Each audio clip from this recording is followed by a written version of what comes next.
I have a question. Yeah. Why did Brennan share away the person? He made it.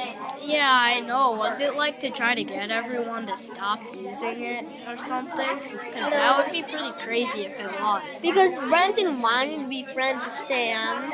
Yeah, and that was what was making him cool. And it turns out he also told the newspaper that thing. What? Yeah. And So Brenton was behind all of this? Brenton, I'm starting to think Brenton, no, that's not right. Brenton was Milner, that's not him. Because remember, he got a message himself. Oh, yeah. I mean, he could have emailed himself. Yeah, I don't think so. You can, change email accounts and then email I don't think he would have done that. Maybe. So now we think that FBI person is Milner, but maybe Sam's dad was maybe Sam's dad kind of heard about it maybe, and Milner overheard. Maybe. I don't know. And I know this is a little in the past, but this has nothing to do with it. But maybe Brenton. Oh no, actually, this has something to do with it.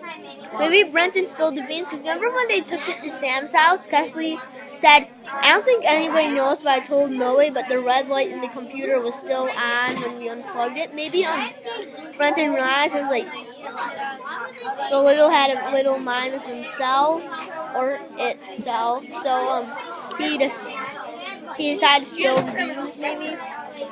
Do you think he could have turned off the monitor and then left the actual computer on and then was recording the microphone or something? Maybe. I mean, that's kind of trippy. I'm thinking I don't think Brenton will want any of them to get in trouble. Yeah. Maybe Ronnie just got on to him. Maybe Ronnie got on his nerves and he just decided to Yeah. Is that it? No. Okay. I think maybe and it was I know I would rather get in trouble by doing this, but I was lucky because Miss Rasselman felt so bad they didn't even tell the principal about maybe them cheating. So that's kind of lucky. I think I'm done now. Alright, yeah, I'm done. Okay.